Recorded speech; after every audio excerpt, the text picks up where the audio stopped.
ஓம்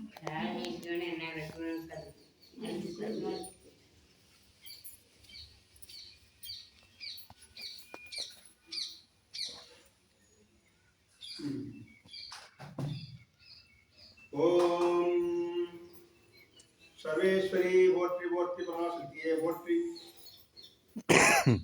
மகாலட்சுமியே போற்றி ஓம் கிரகஸ்மியே போற்றி ஓம் காமவல்லியே போற்றி ஓம் காமாட்சி சுந்தரியே போற்றி ஓம் சுபலட்சுமியே போற்றி ஓம் ராஜலட்சுமியே போற்றி ஓம் கிரகலட்சுமியே போற்றி ஓம் சீதாலட்சுமியே போற்றி ஓம் சீதாலட்சுமியே போற்றி ஓம் திரிபுரலட்சுமியே போற்றி ஓம் சர்வ மங்கள காரணியே போற்றி ஓம் சர்வ துக்க நிவாரணியே போற்றி ஓம் சர்வாங்க சுந்தரியே போற்றி ஓம் சௌபாகிய லட்சுமியே போற்றி நீடு முகனிலிருந்தோங்கி நின்வளம் நின்று காணத்தக்க வடிவம் போற்றி அறை நின்று அமுதன கொன்றாலும் அன்னையே போற்றி ஆதினையே போற்றி வடிவாம்பிகையே போற்றி வரந்தருவாய் போற்றி நெறிகுண்டவளே போற்றி நெறிகுண்டவளே போற்றி துணை குண்டவளே போற்றி தூயவளே போற்றி வெளிகுண்டவளே போற்றி வாய்த்தவளே போற்றி அன்னையே போற்றி ஆதிசக்தியே போற்றி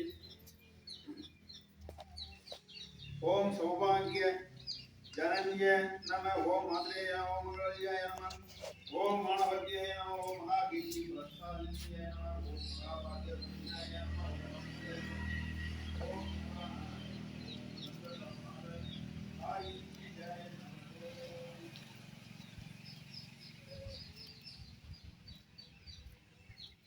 அருணாச்சல சித்தர் இவர் தான் இந்த கோவிலை உருவாக்கின நிறுவனர்.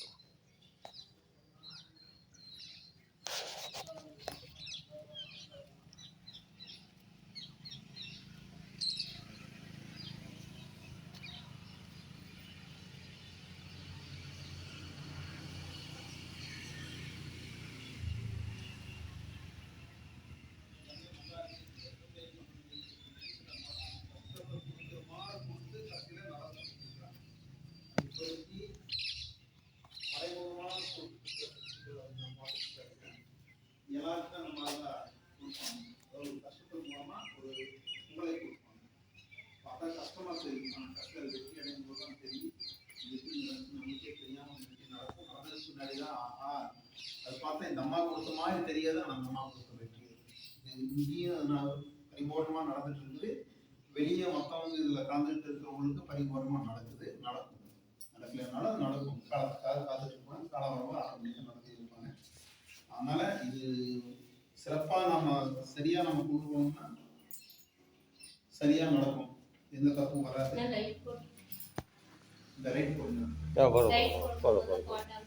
அதனால நல்ல விதமா மனசை ஒன்றி இல்ல நம்ம எந்த அளவுக்கு மனசை வந்து ஆழமா தெய்வத்து மேல வச்சு நம்ம இதுல பூஜையை பண்றோமோ, நம்ம உற்சாகம் செய்யணுமோ, என்ன கோரிக்கை வச்சு செய்யணுமோ அந்த கோரிக்கை நிறைவேறும். இந்த இடத்துல உங்களுக்கு தெரியும், எவ்வளவு அமைச்சிருக்கு உங்களுக்கு தெரியும். இந்த இடத்துல எவ்வளவு பெரிய பிரச்சனை போயிட்டு இருக்குது. ஒவ்வொன்று கைகூடி கஷ்டத்தை நடந்த கைகூடி தானே பெரிய கஷ்டத்தை கொடுத்து தான் ஒவ்வொன்றை தூக்கி கொடுறாங்க. அதே மாதிரி உங்க வாழ்க்கையிலையும் ஒரு கஷ்டத்தை கொடுத்து அது வந்து விமோசனத்தை கொடுத்து உங்களை மேல உட்கார வச்சுக்கோங்க. என்ன மாற்றம் எல்லாருக்கும் சத்தியம் நடந்தே கஷ்டத்தை மேலதான் மேல வரும். அப்பதான் நம்முடைய உழைப்பு என்ன, நம்ம வெற்றி என்னங்கிறது தெரியும். உழைக்காம கிடைக்கல, கஷ்டப்படாம எது கிடைக்கலங்கிற ஒரு பேச்சு இருக்கக்கூடாது. கஷ்டப்பட்டதுனால கிடைச்சது. இதுல வந்து போயிட்டா அப்படி